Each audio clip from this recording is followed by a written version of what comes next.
modern world is keeping you fat, exhausted, and addicted to food. And the worst part, it's not your fault. You've been told that losing weight is as simple as eating less and moving more. That if you just had more willpower, you'd see results. This is a lie. Right now, your body is likely stuck in sugar burning mode, craving food constantly and making weight loss impossible. And it's not just about the food. Stress, sleep deprivation, and screen time are keeping you hungry, tired, and frustrated. But here's the good news. Once you understand what's really happening, you can break free and get the results that you want. In this video, I'm going to expose the hidden ways in which our modern environment is sabotaging your weight loss efforts and exactly what to do about it. If you're someone that feels like they know what they need to do to lose weight, but they aren't doing it, make sure you listen to this episode. Hello and welcome to another episode of the Never Diet Again podcast. Today we are talking about something quite controversial, but really, really important. And that is how essentially the modern world, Western society is keeping us fat, unhappy, and tired, ultimately. And it's making weight loss almost impossible. I'm Max Lowery, weight loss coach, been helping women over 40 lose weight and keep it off for the last 10 years. And I'm joined by Shane, who is the head coach of the Live 360 program. And the Live 360 program is how we help our clients. How you doing, Shane? Very well, Max. Excited to talk about this subject? Yeah, this is one I have a lot of opinions on, so very excited to get into this one today. Yeah, and look, the reason this is relevant is because what we believe and what we've seen is that the modern environment is negatively impacting people's lives in so many different ways. Obviously, we're really focused on weight loss and becoming the best version of yourself, but mental health, financial health, relationships, family, everything is being impacted by what's going on in the Western world at the moment. So we wanted to talk about what you can do. Well, firstly, what's happening, bring awareness to what the potential problems are, and then talk about exactly how we help our clients make weight loss effortless, becoming the best version of themselves, improving mental health, and improving their quality of life as a whole. So obviously I know you guys are interested in the weight loss aspect, but essentially what you're going to learn on this episode is how the modern world essentially impacts our metabolism and gets us to be dependent on sugar. And that causes a lot of problems. And we'll go into that. Essentially metabolic inflexibility, which we've talked about quite a lot in the past. It leads to craving food all the time, feeling out of control with food. It leads to your brain needing food to process certain emotions, and it leads to potentially mental health issues as well. Because I think when it comes to weight loss, the lie that people are told is all you need to do is eat less and move more. And that all you need to do is have more willpower and more motivation. Essentially, you just need to try harder. And just a caveat, yes, you do need to eat less and move more to lose weight. You do need to achieve a calorie deficit. However, it's not good advice because it isn't addressing the reasons why you're overeating in the first place. So our clients are mostly women over the age of 40 who have tried every single diet out there. They've put a lot of willpower, motivation, and effort into losing weight. They've eaten less and they've moved more, but the weight always comes back on and they always end up blaming ourselves. And we're here to tell you that potentially there's a societal and environmental reason why that might be happening. Many people are living in an environment that promotes weight gain, food addiction, and metabolic dysfunction. So, your body isn't exactly broken. It's just reacting to a broken environment. People call it obesogenic environment, I believe. Yeah, I think coming back to the eat less, move more topic, I know you've given a similar analogy to this in the past. It's almost like telling someone who is in debt, they just need to earn more money. And I think the way that a lot of, which, yeah, it's true, but is useless advice. And I think the way that a lot of people will approach weight loss through diets is, as we'll get into in a second, they're already in this position where everything feels really, really hard. And it's almost the equivalent of trying to get yourself out of debt when you already work a 12-hour shift each day by working 15 hours a day instead of just, getting a higher paying job, basically. Yeah, 100%. I think that's a great analogy. Everyone knows they need to spend less and earn more. But when, as Shane says, you're already overworked, you've got 3 young children, you're ill, you're a single parent, whatever it is, it's going to make that very hard. It's not practical, useful advice, and it doesn't take anything about that individual into consideration.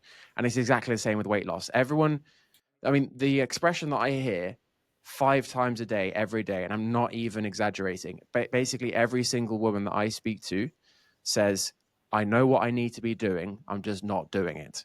Everyone knows they need to eat less and move more, but the real question is, why aren't they doing it? And there's a few answers to that. And I think we'll save that for another podcast, because I think that's a whole podcast episode in itself. But one of those reasons why they're not doing it is the environment. So let's talk specifically about that. We help our clients become more metabolically flexible, which means that they are effortlessly able to shift between different fuel sources in their bodies, whether it's the sugar that they eat in food, whether it's stored carbohydrate, which is called glycogen, or whether it's body fat. We have the capacity to shift between these different fuel sources. And this is really powerful, because we wouldn't have got to this stage in human evolution if that wasn't a reality.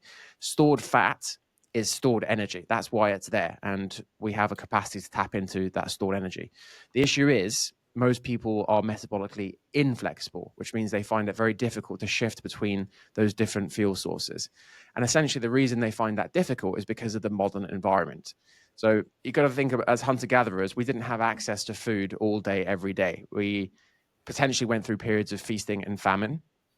And when we're in a piece of famine where there was food scarcity, we would be tapping into our stored energy reserves. And our bodies don't see using or losing weight or using that fat as a good thing. It's kind of a last resort. So it's always going to prioritize other fuel sources as it can.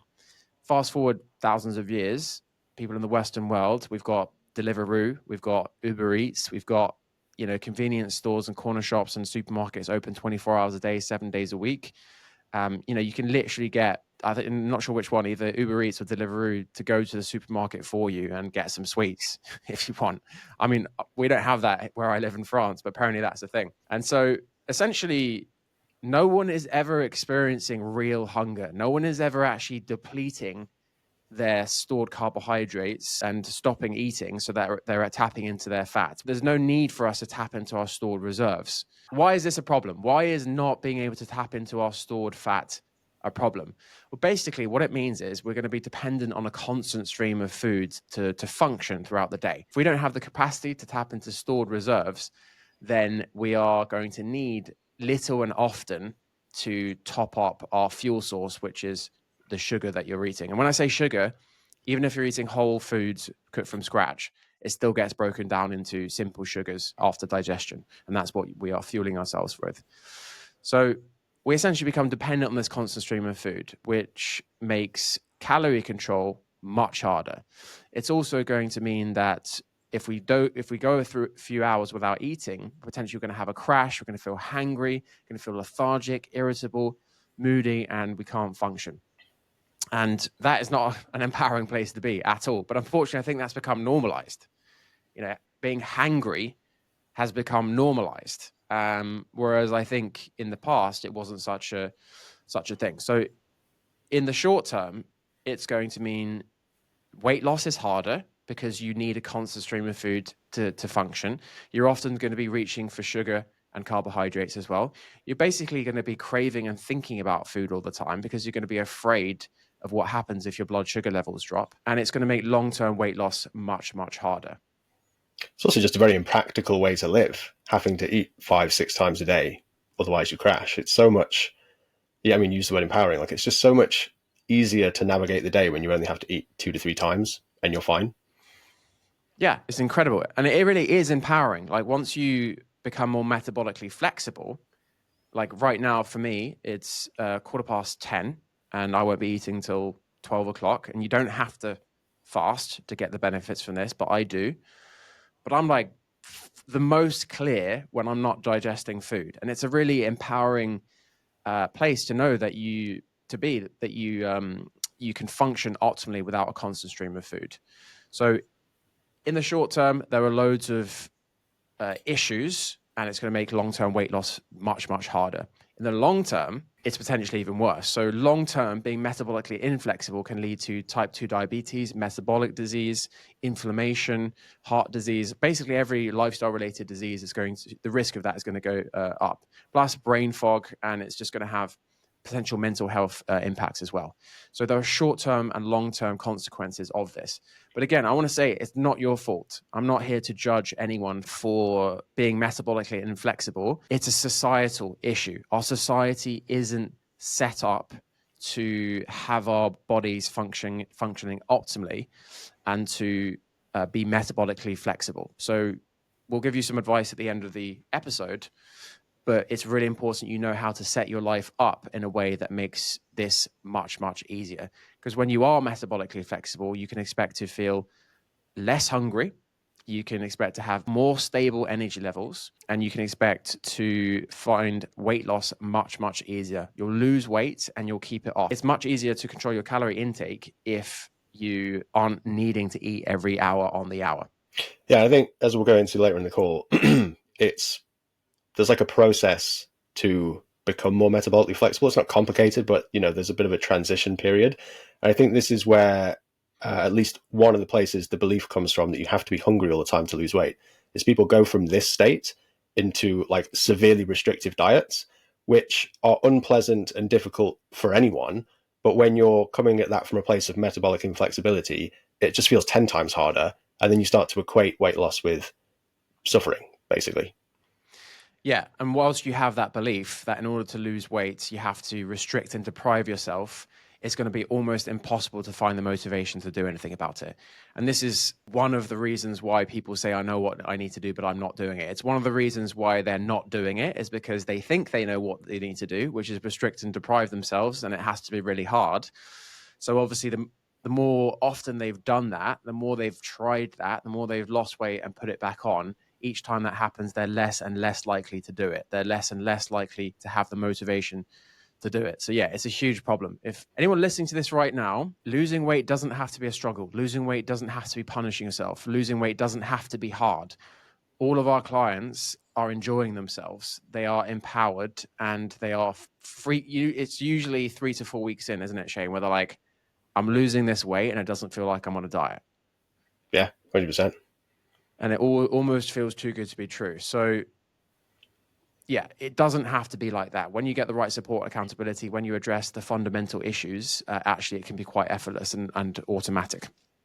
So that is the first way in which society can make weight loss and life and quality of life much harder, is by impacting metabolic flexibility and getting you stuck in that sugar burning state. The next is essentially how the modern environment keeps us stressed and sleep deprived, like chronically sleep deprived.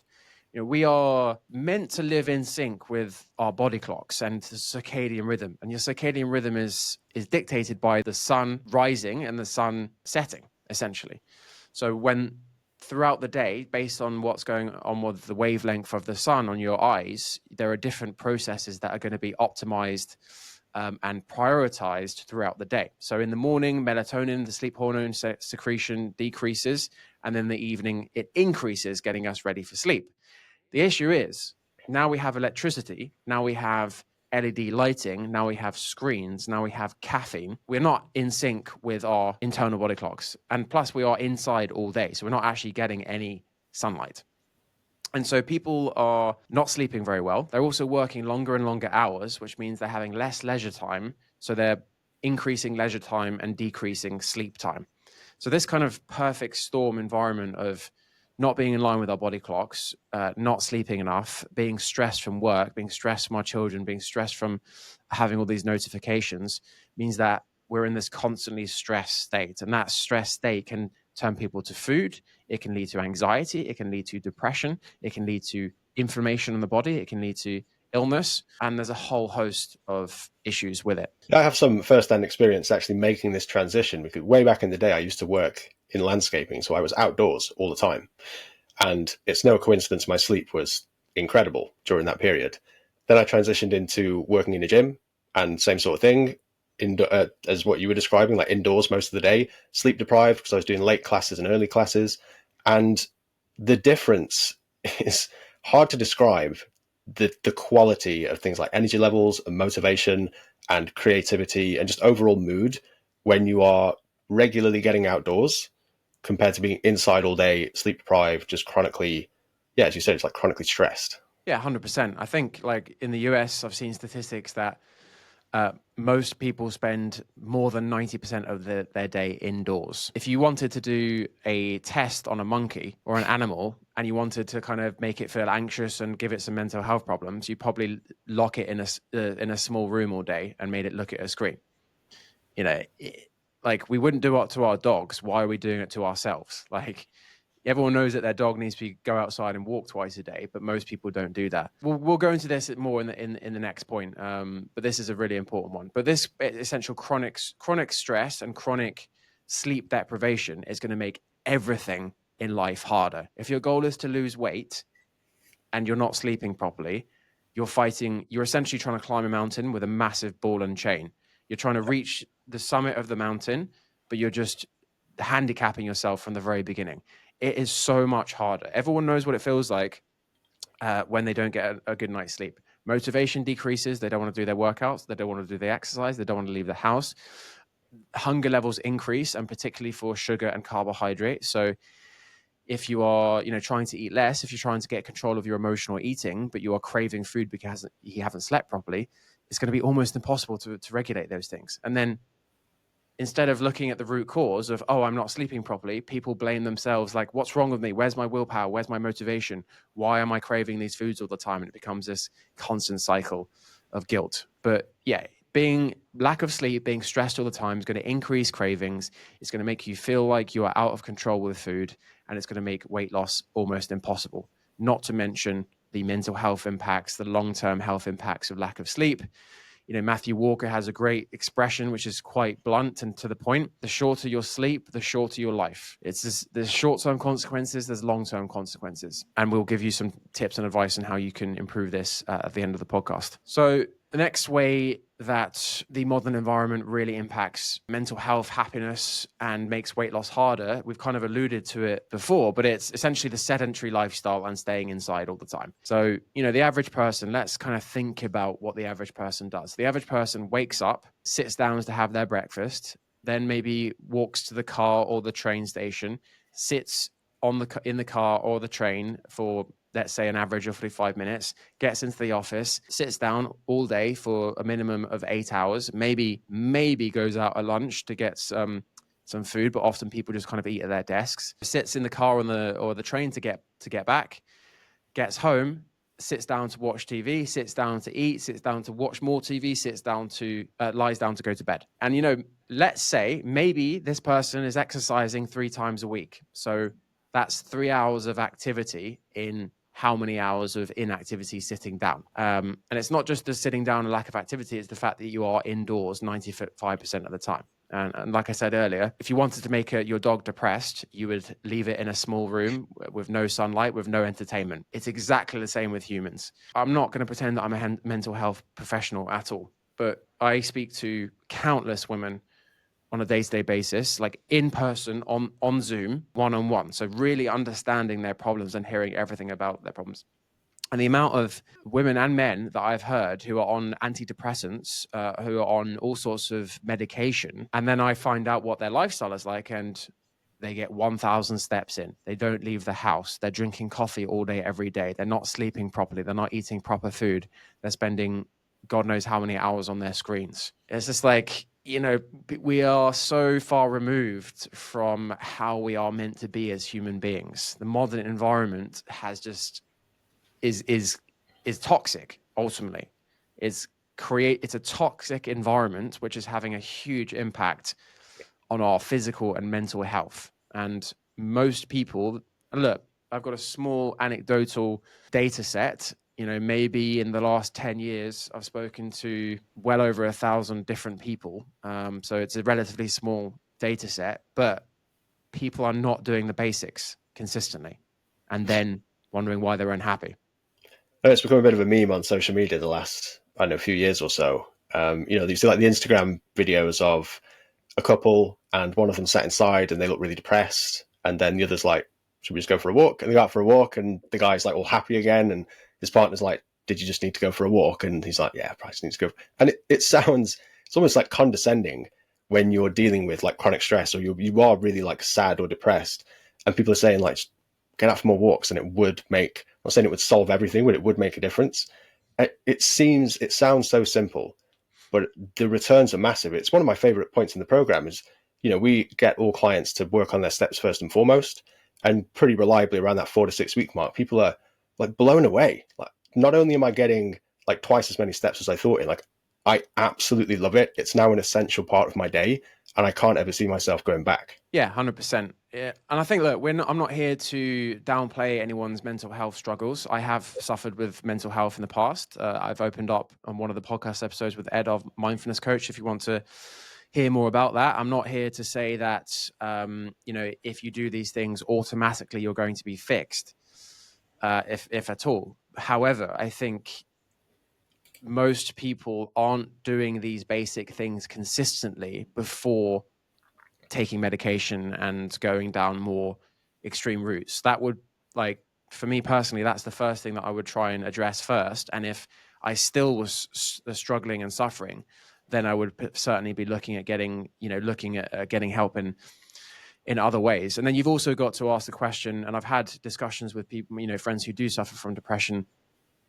A sign of depression is not going and doing those things. So it's like the depression makes it harder to do those things.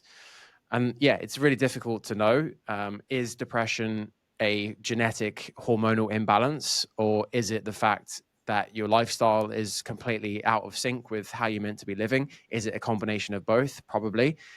It's a bit of a chicken or the egg argument, but I do think, like what you just said, Shane, what happens with our clients is we tell them about the steps. We tell them how important it is, not just for weight loss, but for mental health, and you'll feel so much better. And they kind of just like, okay, we'll do it. We've invested. We trust you. Like every single person says it around the 4 to 5 week mark of, I feel so much better getting these steps in. Like I'm less stressed. I'm less moody. I'm more focused, more productive. Like every aspect of their lives improves. And when that happens, guess what? It becomes part of who they are. They become someone who goes out of the way to get the steps in, because they feel so much worse when they don't. So really powerful. Just do those basic things, and we'll summarize at the end. And then I say the final thing, which has really impacted weight loss, physical health, mental health, is screen time. This is something I personally struggle with. My business is on screens ultimately. The way that we reach more people and spread the message is with social media. So it's something I'm constantly trying to stay in control of, and it's very, very hard. It's also something we incorporate with our clients a lot. We're constantly kind of checking in on them. And you're probably wondering, like, why is screen time a problem? It's a problem for a number of reasons. Let's just look at kind of the most practical reason, is that most people feel like they don't have enough time to do the things they need to do to be the person they want to be, whether it's weight loss, work, children, families, social life. The average person in the UK is spending a minimum of 3.5 hours on their phone. So that's 3.5 hours every single day where you're not doing the things you could be doing to make you feel the best version of yourself. If you kind of add that up, so I put this for me. So if I was to spend, I'm 34, almost 35. If I was to spend 4 hours on my phone every day, between now and the time that I die, it would be a total of 9 years on my phone. 9 years, which is just insane. That's punchy. Yeah. So on just a really practical level, I'm sure most people would find it difficult to argue with this. If you're telling yourself you don't have the time to do the things you need to do, and you're spending 2-3 hours on your phone every single day, that's like a day, that's like 24 hours in a week almost, potentially, if that's the maths. Maybe not quite. Then yeah, what are you talking about? Like, it's not true. You do have the time. Everyone does have the time, but unfortunately it feels like we don't have the time because we're spending all this time on screens, and because we've got this device in our pocket which is constantly telling us to do things. Respond to this notification, respond to this email, check your Instagram. And again, it's not your fault. These phones are designed to hijack our psychology and our physiology, literally.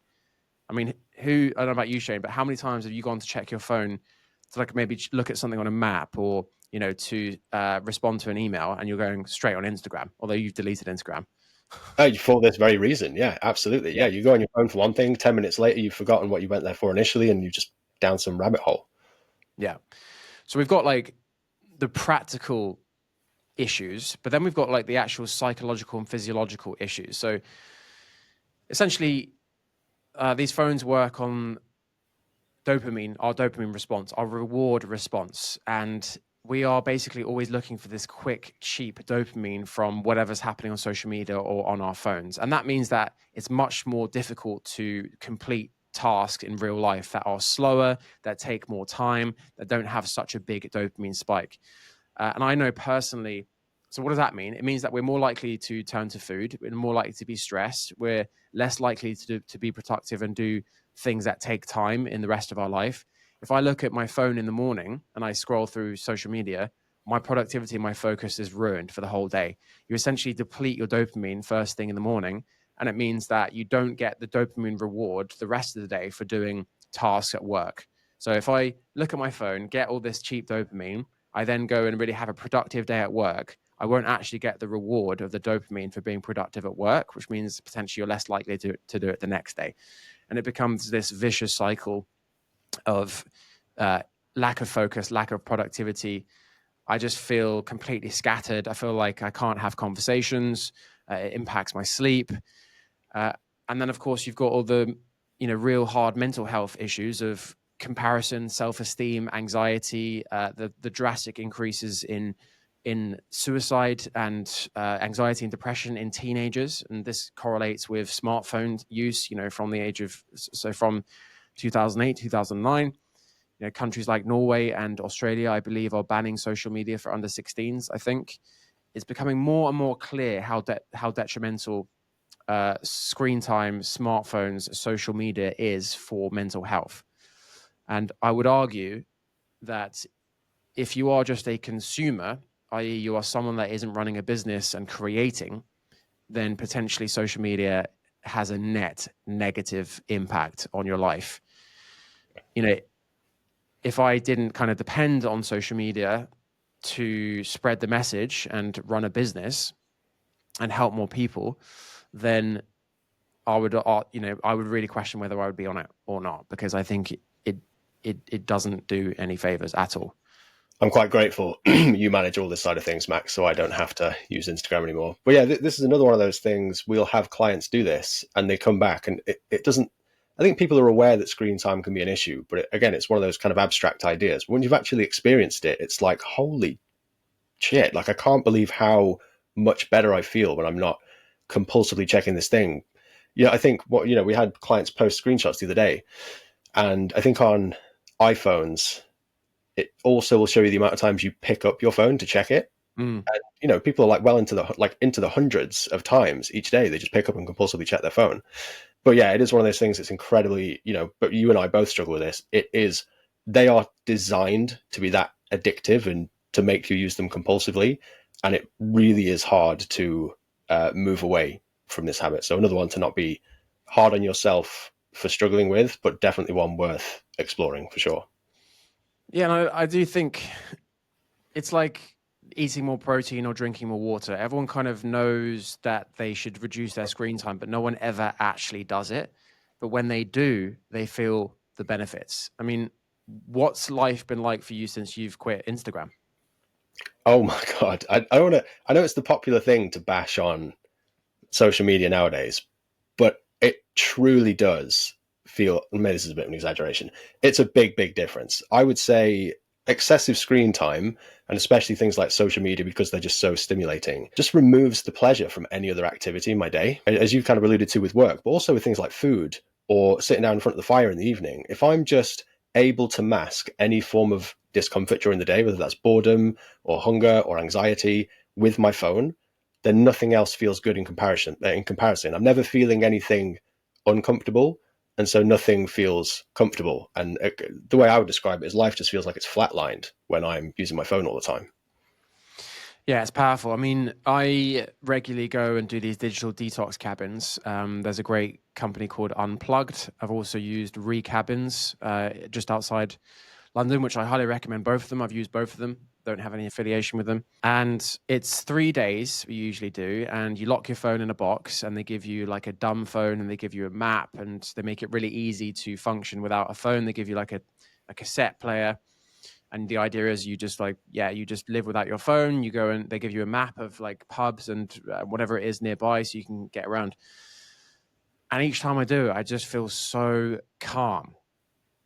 Like, that's the only way that I can describe it. Is I just feel I sleep like deep sleep.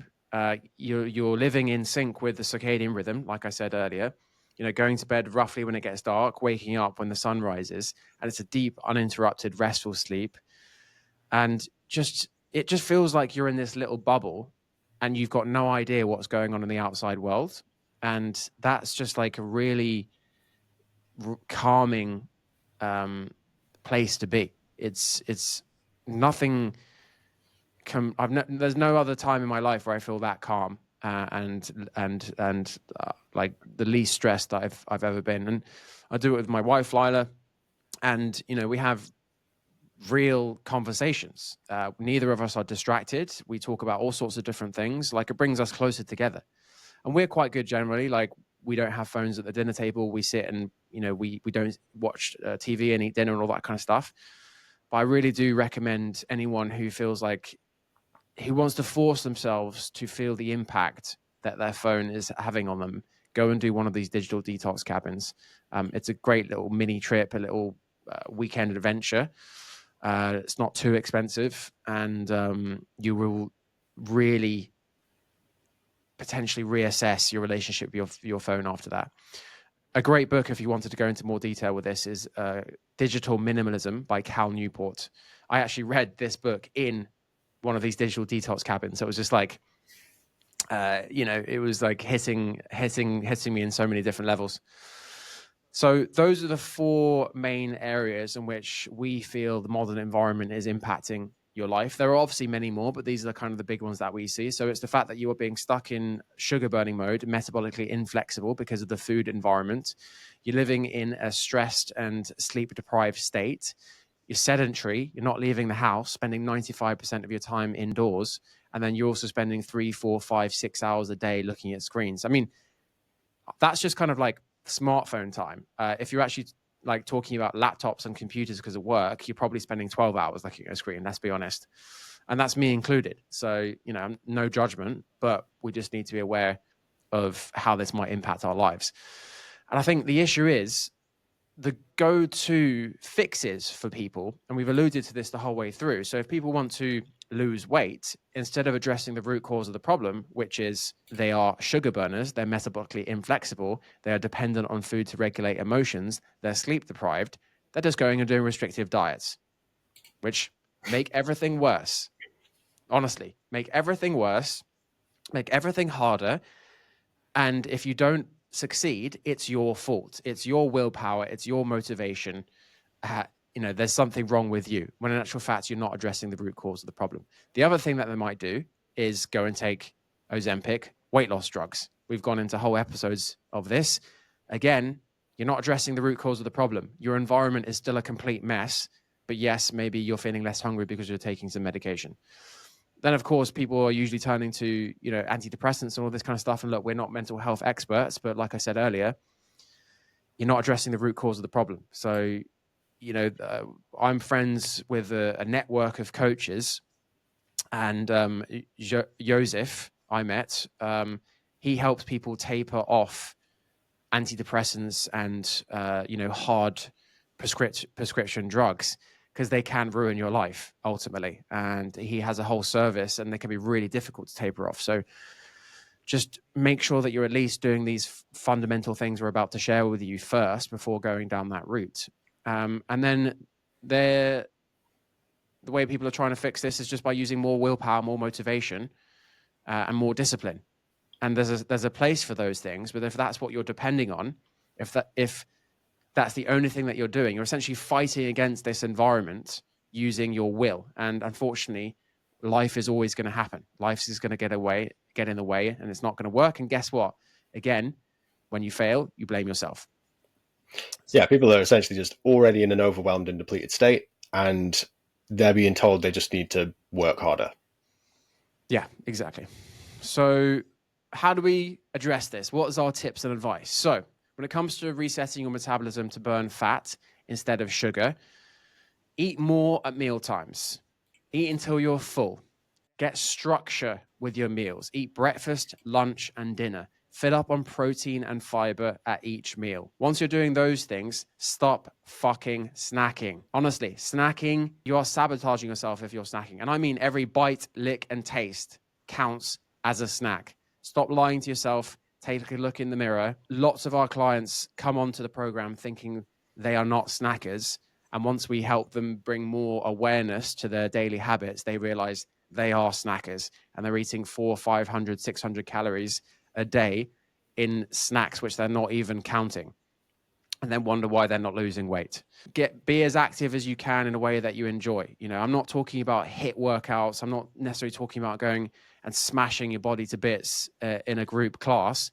Just move more, walk, get as many steps in as you can. If you can walk instead of drive or take the train or take the bus or the taxi, walk. You know, if you live in a city, ironically, it's easier to get the steps in. Like I get 20,000 steps in when I'm in London, like, or more without even trying, because I'd rather walk than take the train. And there's also the e-bikes as well, which I absolutely love in a lot of these big cities now. Use the e-bikes. You get there quicker. They're often cheaper, and you see the whole city whilst you're doing it. So those would be the ways that you could improve your metabolic flexibility. If you want to decrease stress and improve your sleep, number one, go to bed at the same time and wake up at the same time every single day. That is probably the most powerful thing that you can do to improve your sleep. That routine, that regularity will synchronize your body clock. It means that your melatonin will start to increase at the same time every day. And it means that you'll be in a light sleep phase when you wake up in the morning. The second thing that you can do for sleep is to reduce screen time, dim the lights, and ideally like completely eliminate screen time after, at least an hour before bed. There's a great tip I heard someone else talk about, which is the 3-2-1 method. I might have to look this up. 3-2-1 method, which is 3 hours before bed, stop eating. 2 hours before bed, stop drinking water. 1 hour before bed, stop looking at your phone. And that is a great way to improve your sleep quality. If you want to reduce stress, then get outside more. Have a list of 3 to 5 things. And I should reword this. You can't necessarily reduce stress, but what you can do is improve your stress tolerance. You can't stop the stress of work. You can't stop your children stressing you out unless you get rid of them. That's probably not going to happen. So you can't stop those things. So the only thing that you can do is improve your stress tolerance. So improve your stress tolerance by sleeping properly. Improve your stress tolerance by getting outside as much as you can. Improve your stress tolerance by reducing your screen time. And there's going to be loads of other things that are personal to each individual. Could be journaling, could be breath work, could be journaling, it could be meditation. Have a list of 3 to 5 things that you can do that will improve your stress tolerance and help you deal with the stresses of life. Have real conversations with people. Try not to use WhatsApp messages to communicate all the time. I'm definitely guilty of this. Like my wife and I have lived in different places at different times. We're doing it right now. She's in Paris right now. And it doesn't work well when we're just speaking on WhatsApp. It's much better when we're having face-to-face conversations on FaceTime. So instead of WhatsApping your friend, call them. Instead of meeting them on talking to them on FaceTime, organize to meet them in real life. Just basic things. Human connection is really, really powerful. And WhatsApp and sharing memes and reels, you're not actually communicating. It's not a replacement for real conversations and seeing people in real life. Have I missed anything? Not I can think of off the top of my head. I've certainly missed a lot, but I would say those are the basic things. So sleep properly, get some structure with your food, eat real food, get outside as much as you can, move your body as much as you can. Just those 4 things. Do those things consistently and you will feel so much better, potentially lose weight, reduce cravings, improve mental health, boost happiness, boost mood, boost productivity. So to recap, if you're struggling with your weight, it's not your fault. Our environment has made this much, much harder. Dieting and just using willpower motivation to get yourself out of this is not going to work. You need to address the root cause of the problem, which is potentially the fact you're metabolically inflexible, the fact that you depend on food to process your emotions, and that you spend 90% of your time indoors. If you want our help, book a conversation by using the link below. If you want to go into more detail about how we help our clients, then check out the Fat Loss Masterclass we have in the link below. That is probably the best way to really get an understanding of how we can help you and exactly why you're craving and feel out of control with food. Thanks again for joining, Shane. We will see you same time next week. Cheers, Max.